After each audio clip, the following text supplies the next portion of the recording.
Curioso relato, donde la magia se convierte en voz.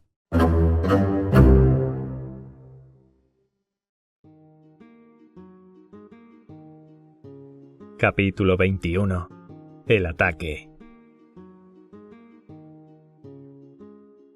En cuanto Silver desapareció, el capitán, que lo había estado observando atentamente, se volvió hacia el interior de la cabaña y pudo ver que, excepto Gray, ningún hombre estaba en su sitio. Fue la primera vez que lo vimos enfadado. ¡A vuestros puestos!, rugió. Y luego, cuando todos nos hubimos apostado donde nos correspondía, dijo: Gray, anotaré tu nombre en el cuaderno de bitácora. Has cumplido con tu deber como un auténtico marinero. Señor Trelawney, me sorprendéis. Doctor, creí que habíais llevado el uniforme del rey. Si es así como servisteis en Fontenoy, señor, más os habría valido haberos quedado en la cama. Los hombres del retén del doctor habían vuelto a sus troneras y los demás estaban ocupados cargando los mosquetes de reserva. Nos había sacado los colores a todos y andábamos con la cabeza gacha, como se suele decir. El capitán siguió un buen rato vigilándonos en silencio y luego dijo: Muchachos, le he soltado una buena andanada a Silver y lo he puesto al rojo vivo a propósito. Antes de que pase una hora nos atacarán, como nos lo ha avisado. Excuso deciros que nos superan en número, pero nosotros luchamos a cubierto, y hasta hace un momento habría dicho que luchábamos disciplinadamente. No me cabe la menor duda de que, si ponéis todo vuestro empeño, podemos derrotarlos. Luego hizo una ronda y comprobó, como él mismo dijo, que todo estaba en orden. En las dos fachadas más cortas de la cabaña, las que daban al este y al oeste, había solamente 2 troneras. En la fachada meridional, en la que se abría el porche, había otras 2, y 5 en la fachada septentrional. Contábamos con una veintena de mosquetes para los 7. La leña estaba apilada en 4 montones, a modo de mesas, podríamos decir, situadas en el centro de cada lado de la habitación. Sobre cada mesa habíamos colocado municiones y 4 mosquetes cargados al alcance de los tiradores. En el medio teníamos los machetes alineados. «¡Apagad el fuego!», ordenó el capitán. «Ya no hace frío, y es preferible que no nos ciegue el humo». El señor Trelawney sacó el brasero de hierro y dispersó las brasas por la arena. «Hawkins todavía no ha desayunado», prosiguió el capitán Smollett. «Hawkins, coge algo y cómetelo en tu puesto. Rápido, muchacho. Buena falta te haría antes de que acabe la refriega. Hunter, sirve una ronda de aguardiente a todos los hombres». Entretanto, el capitán fue pergeñando mentalmente los últimos detalles del plan de defensa. Luego dijo: «Doctor, os ocuparéis de la puerta, pero ojo, no os expongáis. Quedaos dentro y disparad desde el porche. Hunter, defenderás el lado este, allí. Joyce, tú te encargarás del lado oeste, muchacho. Señor Trelawney, sois el mejor tirador. Vos y Gray defenderéis el lado norte, el que tiene las 5 troneras. Ese es el lado más peligroso. Si son capaces de llegar hasta él y disparar a través de nuestras propias troneras, la cosa se nos pondrá muy fea. Hawkins, ni tú ni yo servimos para mucho disparando. Nos ocuparemos de cargar las armas y de echar una mano». Como había dicho el capitán, ya no hacía frío. En cuanto el sol asomó por encima de las copas de los árboles, cayó con toda su fuerza sobre el calvero y disipó la bruma en un santiamén. Al poco, la arena quemaba y la resina se derretía sobre los troncos de la cabaña. Todos nos quitamos las casacas y las chaquetas, nos desabrochamos los cuellos de las camisas y nos arremangamos, y allí nos quedamos, cada uno en su puesto, sudando de calor y de ansiedad. Transcurrió una hora. «¡Mal rayo los parta!», gritó el capitán. «¡Menuda calma chicha! Gray, silba para que corra el aire». En aquel preciso instante nos llegaron las primeras señales del ataque. «Señor», preguntó Joyce, «si veo a alguien, ¿disparo?» «Ya te lo he dicho», exclamó el capitán. «Gracias, señor», replicó Joyce con el respeto y la cortesía de siempre. Pasó algún tiempo sin que sucediera nada, pero su observación nos había puesto alerta y aguzamos el oído y la vista. Los hombres balanceaban los mosquetes en la mano y el capitán estaba plantado en el centro de la cabaña con los labios tensos y el ceño fruncido. Así pasaron unos segundos hasta que de repente Joyce apuntó el mosquete y disparó. Apenas se había apagado la detonación cuando de fuera nos llegó una salva repetida de disparos que resonó como el graznido de una bandada de gansos desde todos los puntos de la empalizada. Varias balas se incrustaron en la cabaña, pero ninguna llegó a penetrar.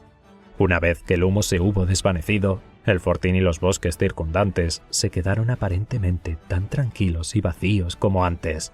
No se movía ni una rama, ni el resplandor del cañón de un mosquete revelaba la presencia de nuestros enemigos. ¿Heriste a ese hombre?, preguntó el capitán.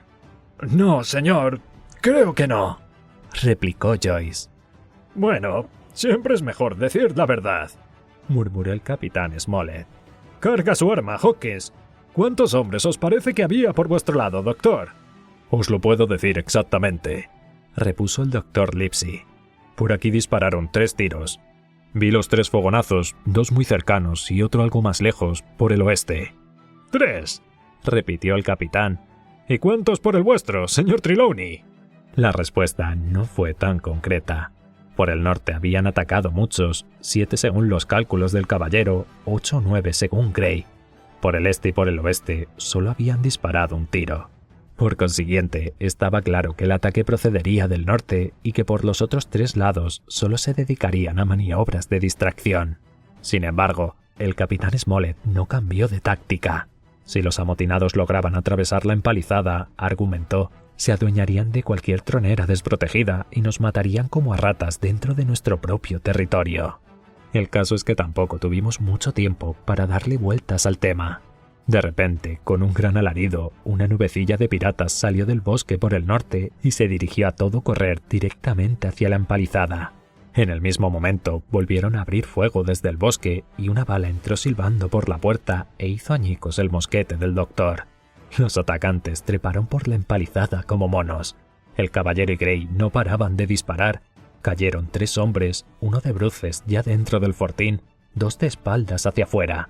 Pero de estos 2, uno estaba evidentemente más asustado que herido, pues en un santiamén se puso en pie y desapareció por entre los árboles.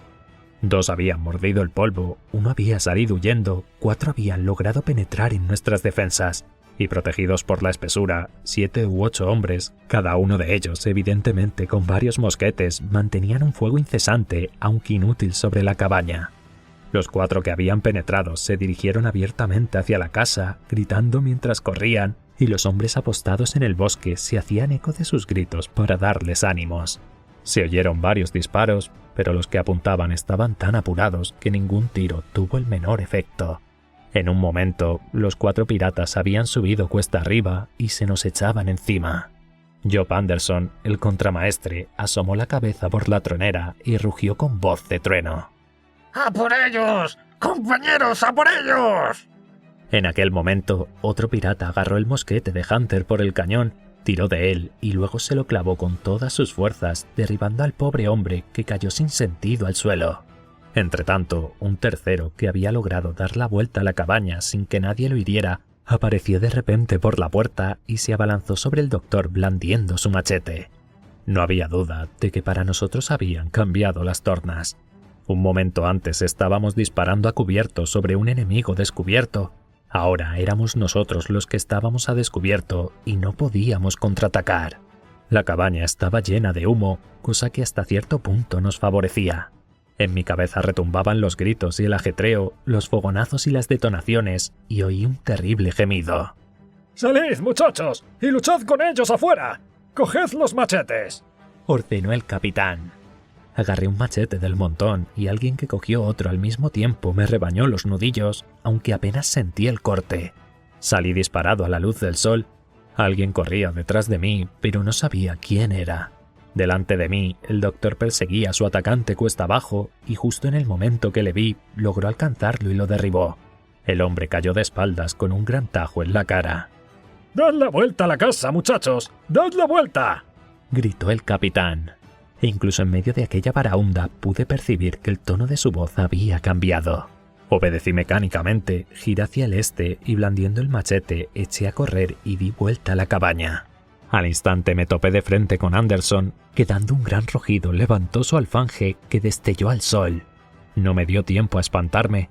Antes de que pudiera asestarme un golpe, pegué un brinco lateral, di un traspiés por culpa de la arena y caí rodando cuesta abajo.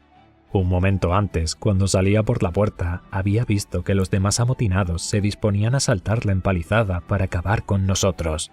Un hombre que llevaba un gorro rojo y el machete entre los dientes incluso se había plantado en lo alto y había pasado una pierna hacia adentro.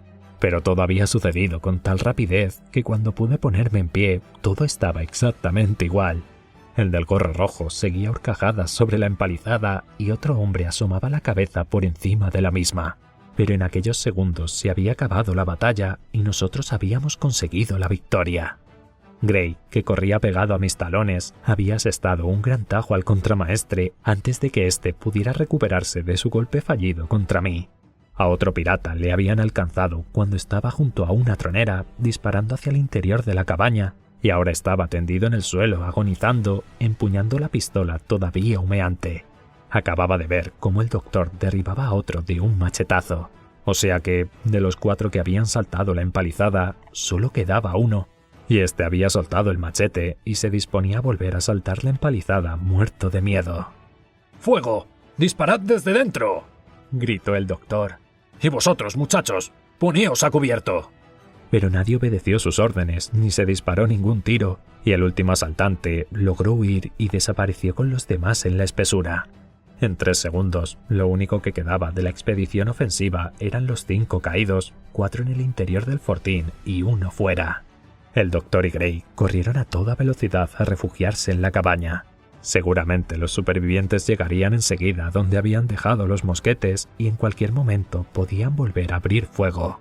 Para entonces ya se había desvanecido bastante el humo del interior de la casa y de un vistazo pudimos sopesar el precio que habíamos pagado por la victoria. Hunter yacía sin sentido al pie de su tronera. Joyce estaba junto a la suya con un tiro en la cabeza, herido de muerte. Y en el medio de la cabaña el caballero sostenía al capitán, ambos pálidos como la cera.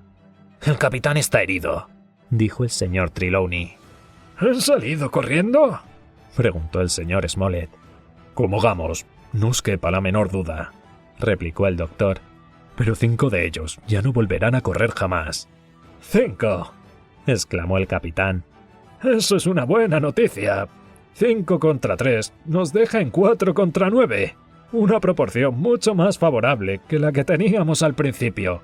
Entonces éramos 7 contra 19, o al menos eso creíamos, cosa que resultaba igualmente desmoralizadora».